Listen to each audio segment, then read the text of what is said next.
Olá, boa noite. Começa agora o Jornal da Justiça desta sexta-feira, 23 de setembro.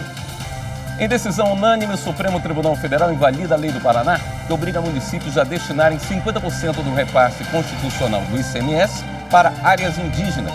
O entendimento adotado pelo STF é que, uma vez incorporados valores ao patrimônio municipal, cabe ao próprio município decidir como os recursos serão aplicados. Esse é um dos destaques da edição de hoje, e você vai ver também. O Supremo começa a julgar a ação rescisória que trata da incidência do IOF, o Imposto sobre Operações Financeiras.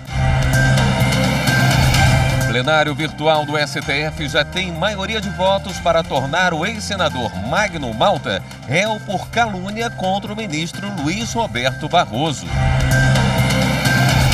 E ainda, publicação do Conselho Nacional de Justiça reúne jurisprudência do Supremo sobre os direitos LGBTQIAP+.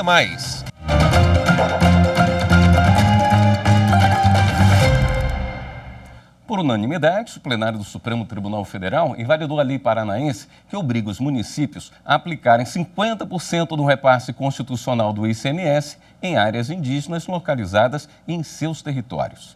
Em sessão virtual, os ministros julgaram procedente a ação ajuizada pela Procuradoria-Geral da República, que apontou violação da autonomia dos municípios para gerir o próprio orçamento e o destino dos recursos. A decisão de mérito confirmou o liminar que já havia suspendido os efeitos da norma. No voto, acompanhado pelo colegiado, o ministro Nunes Marques destacou que, segundo a jurisprudência da Corte, a parcela devida aos municípios na repartição constitucional de receitas pertence aos municípios, não cabendo qualquer forma de condicionamento ou retenção pelos estados. O plenário do Supremo Tribunal Federal começou a julgar a ação rescisória sobre a aplicação de normas de incidência do IOF. A discussão chegou ao plenário porque a União entrou com uma ação rescisória, aquela utilizada para tentar rever uma decisão que já transitou em julgado. Em 2000, um recurso extraordinário sobre a constitucionalidade de dispositivos da Lei 8.033, de 1990, que tratam de hipóteses de incidência do IOF sobre operações financeiras, foi analisado pelo STF. Agora, na ação, a União alega que o processo tratava do IOF nas operações de títulos e valores mobiliários, sem qualquer relação com o ouro. O plenário, então, vai decidir se irá rediscutir o caso. O ministro Edson Fachin, relator do processo, votou pela procedência do pedido feito pela União, por entender que houve erro na decisão questionada, ao não tratar do objeto do recurso. Segundo o ministro, o que se discutia não era a inconstitucionalidade do imposto sobre o ouro, mas sim a inconstitucionalidade da incidência do IOF sobre títulos e valores mobiliários, instituído pela mesma Lei 8.033 de 1990, mas por outro dispositivo. O erro fático consistente em considerar a incidência do IOF sobre ouro, ou seja, um ativo financeiro, ao invés de julgar a base de incidência como títulos e valores mobiliários, preenche os requisitos preconizados nos parágrafos 1º e 2º do artigo 485 do Código de Processo Civil de 1973. Isto é, primeiro, admissão de fato inexistente e, segundo, não ocorrência de pronunciamento judicial sobre aquele fato.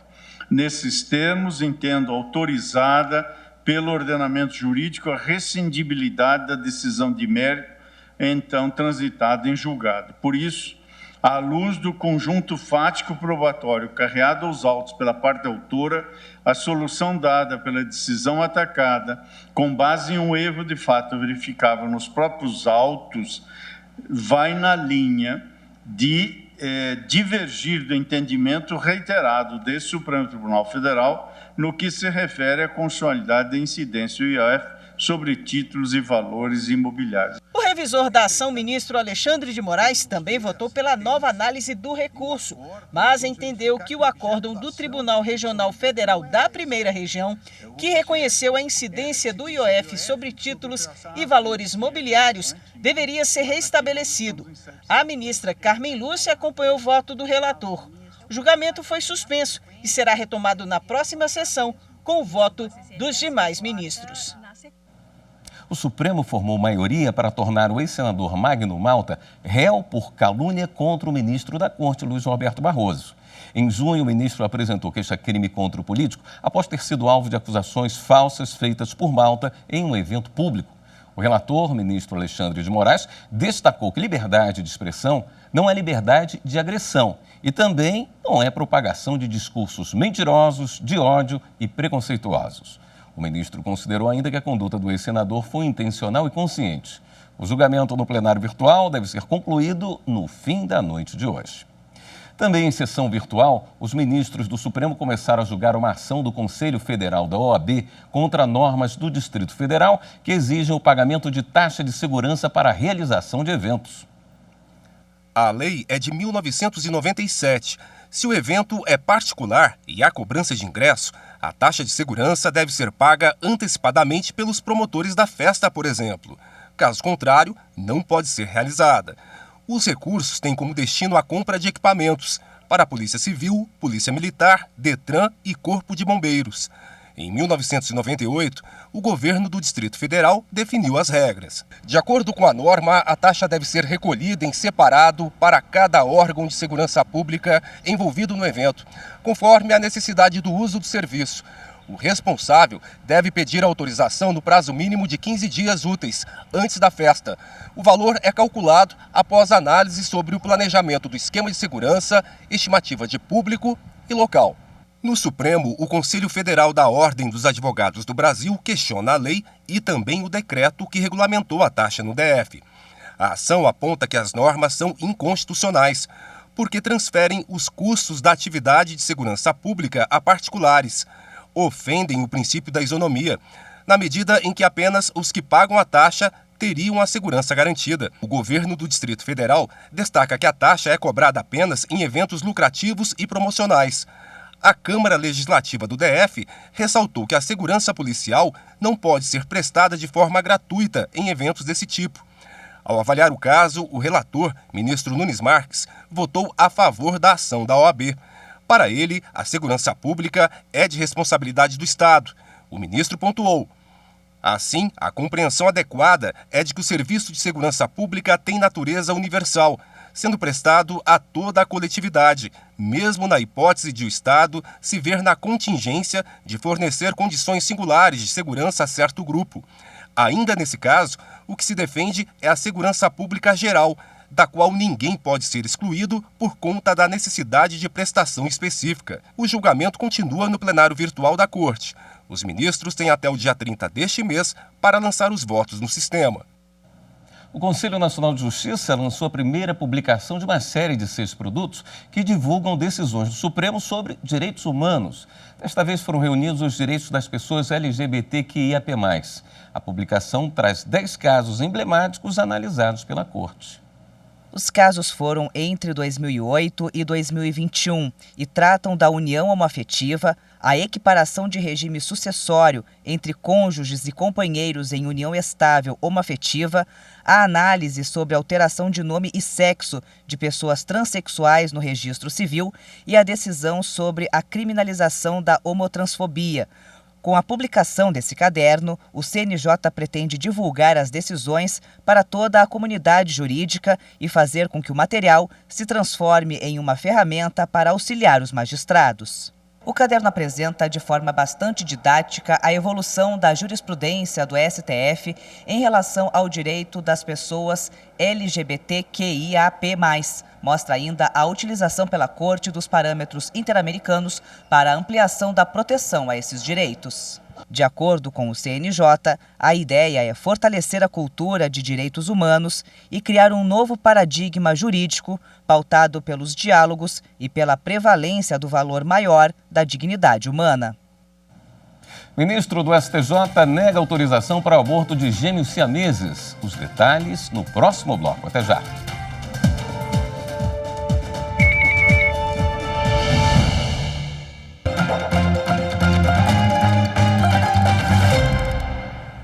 O ministro do Superior Tribunal de Justiça, Jorge Mussi, negou autorização para o procedimento de aborto de gêmeos siameses. O pedido foi indeferido pelo ministro Jorge Mussi, que destacou não se tratar de caso de anencefalia. O habeas corpus foi impetrado em favor de uma mulher para que ela pudesse interromper a gestação de gêmeos siameses. Segundo os autos, a gestante correria risco de morrer se fosse mantida a gravidez dos gêmeos, que apresentam diversas malformações e não têm chances reais de vida extrauterina. O pedido de autorização havia sido negado em primeiro grau e o relator no Tribunal de Justiça do Rio Grande do Sul também não conheceu do habeas corpus. No STJ, a defesa alegou que a hipótese se assemelha aos casos de fetos com anencefalia, cujo aborto foi permitido pelo Supremo Tribunal Federal. Pediu ainda que fosse determinado ao TJ, em caráter emergencial, o conhecimento e o processamento do habeas corpus ali impetrado. Para o relator ministro Jorge Mussi, não houve, no caso, o necessário exaurimento da instância antecedente, o que impede a análise do pleito pelo STJ sob pena de indevida supressão de instância. Para o ministro, seria cabível a interposição de agravo regimental, de modo a submeter a decisão à apreciação pelo órgão colegiado competente. O ministro acrescentou ainda que o pedido subsidiário feito pela defesa para determinar que o TJ aprecie o mérito do habeas corpus não foi conhecido também por se tratar de situação complexa que demanda melhor exame das provas. O Superior Tribunal de Justiça lançou o Tour Virtual de Exposições. A iniciativa permite ao público em geral uma imersão online com visão 360 graus das amostras promovidas pelo STJ.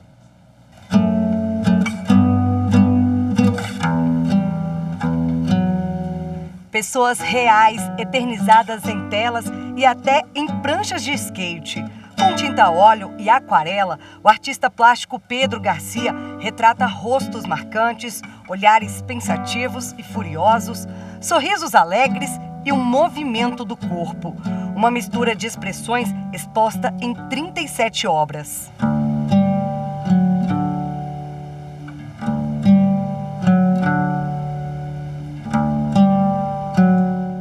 Esse é exatamente o tema da exposição que está em cartaz aqui no Espaço Cultural do Superior Tribunal de Justiça. Expressão. Agora, ela também pode ser vista no mundo digital, pelo computador e no aparelho celular.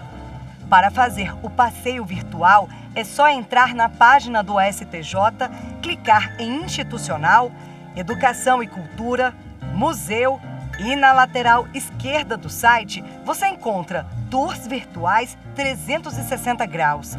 Ele apresenta uma visão geral do espaço cultural e cada ícone tem uma informação. História da obra, dias de visitação e a apresentação do artista plástico. Sejam bem-vindos, meu nome é Pedro Garcia e essa é a minha exposição Expressão aqui no Espaço Cultural da STJ. Entrem, fiquem à vontade, apreciem e divirtam-se. A navegação também mostra um resumo sobre a vida do artista e o e-mail para contato.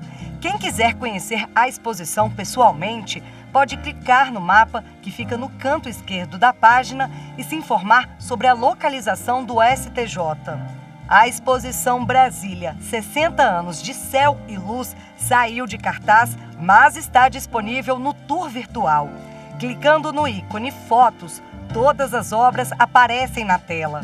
O artista brasiliense Fernando Rabuja traz em aquarela uma outra visão de Brasília com mais natureza e colorido e menos o cinza do concreto.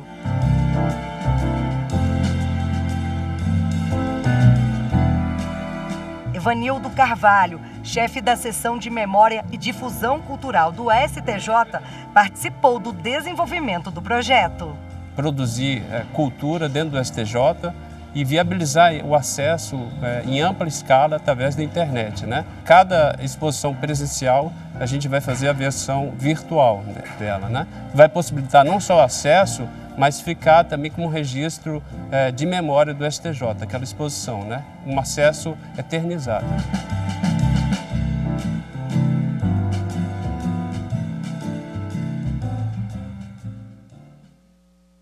Em Goiás, a primeira cidade do Brasil a receber o Totem Digital da Justiça do Trabalho.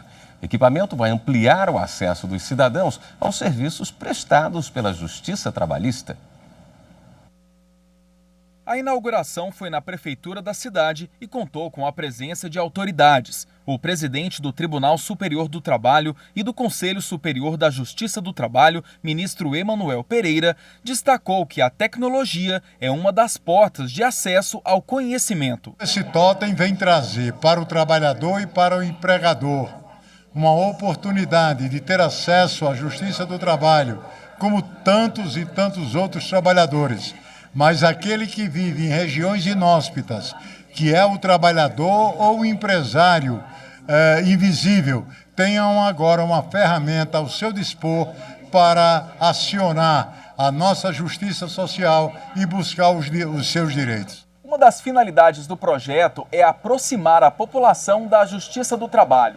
Por isso mesmo, o totem é instalado em pontos de maior fluxo de pessoas. Aqui em Itaberaí, por exemplo, assim que o cidadão entra na prefeitura, já tem acesso ao equipamento. E a navegação é simples e intuitiva, com poucos toques na tela, é possível até acompanhar o andamento de processos trabalhistas. E caso fique alguma dúvida, é só assistir o nosso vídeo tutorial com dicas de uso. A inauguração desse totem marca um instrumento de maior acessibilidade ao Poder Judiciário, à Justiça do Trabalho, de acesso a informações, de informação no sentido até de conhecimento dos direitos, tanto para empregados quanto para empregadores, enfim. É um elemento e um instrumento importantíssimo de acesso à justiça e de acesso a informações. Itaberaí fica a 90 quilômetros da capital Goiânia e conta com pouco mais de 40 mil habitantes. Um dos motivos para a cidade ter sido escolhida para receber a instalação do totem é a ausência de uma vara do trabalho no local. Com isso, população e advogados passam a ter acesso rápido aos serviços prestados pela Justiça do Trabalho. O sentimento é gratidão e agradecer à Justiça do Trabalho por facilitar a vida do nosso trabalhador, permitindo que ele tenha mais acesso à internet, tenha mais acesso aos seus processos e que realmente os seus direitos e os seus deveres sejam cumpridos. A cerimônia também contou com representantes do Ministério Público do Trabalho e do Governo do Estado de Goiás. Essas iniciativas de acesso, de facilitação, através do totem, hoje inaugurado, através da internet e de tantos outros meios, coloca a Justiça do Trabalho na vanguarda da acessibilidade do cidadão ao Poder Judiciário. A presença do totem em um órgão público em que há uma grande circulação de pessoas vai inicialmente atrair a curiosidade de quem passa pelo local, então eles vão querer conhecer, vão querer usar o instrumento e quando tiver mais divulgado o que está acontecendo e para que ele serve, todas as ferramentas que ele possui, com certeza a população vai procurar mais. Marina foi uma das primeiras trabalhadoras da cidade a usar o equipamento. Ela aprovou a novidade. Está conhecendo, né, esse novo projeto, né, essa tecnologia muito avançada, fala sobre as férias, né, 13º. Então, assim, aproxima mais a gente para ter um conhecimento mais aprofundado. As próximas cidades que vão receber a ferramenta serão Serrinha, na Bahia, em 26 de setembro, e Macaíbas, no Rio Grande do Norte, dia 8 de outubro. A seguir, Judiciário Gaúcho abre exposição sobre o bicentenário do Tribunal do Júri. Voltamos já.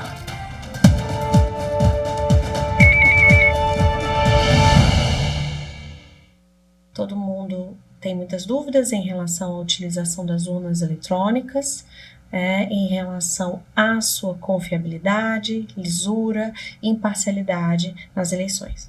É importante que se saiba de antemão que o eleitor hoje ele pode procurar o TSE e perguntar sobre essa segurança digital da urna eletrônica e ser esclarecido disso, assim como os outros órgãos são, a OAB, o Ministério Público e os partidos e coligações que volta e meia pedem esses testes, que esses testes sejam realizados de maneira pública.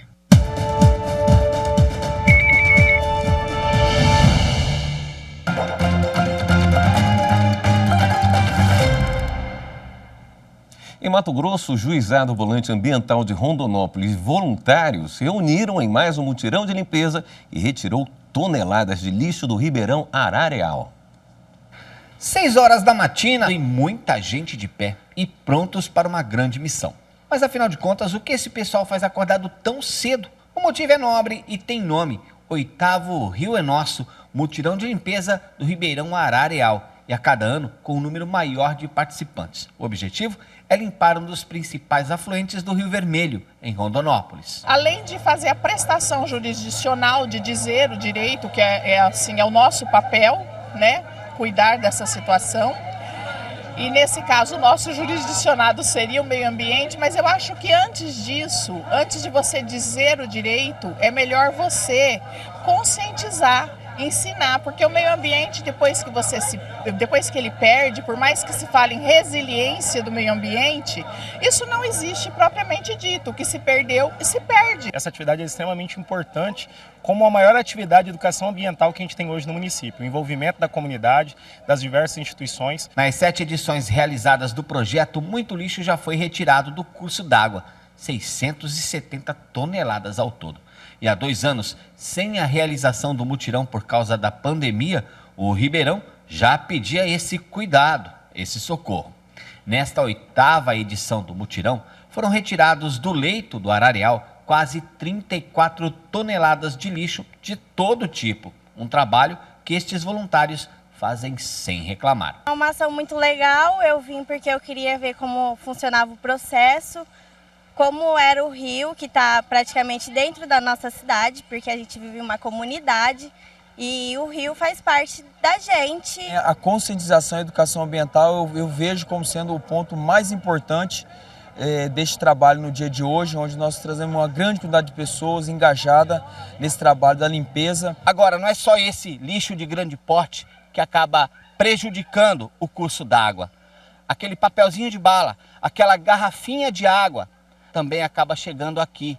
E no efeito cumulativo é tão prejudicial quanto o grande lixo.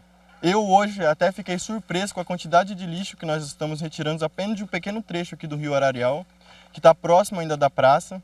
Então, se você só tem noção da quantidade de poluentes que nós estamos jogando dentro do rio, quando você vem aqui e coloca a mão na massa. É importante para a gente mostrar o tanto de lixo que ficou acumulado aqui. Com as águas, todos aqueles lixos que são jogados na rua, no quintal, vão ser trazidos aqui no Arareal, no Rio Vermelho, no Pantanal. Cidade limpa, cidade civilizada, né? E a gente está nesse evento, já estamos na 8ª e sempre de mão dadas. O Memorial do Judiciário Gaúcho tem uma nova exposição aberta ao público. O tema é o bicentenário do Tribunal do Júri. Além de comemorar os 200 anos do Brasil, 2022 também é marcado pelo bicentenário do Tribunal do Júri. E esta história é narrada através da exposição organizada pelo Memorial do Rio Grande do Sul.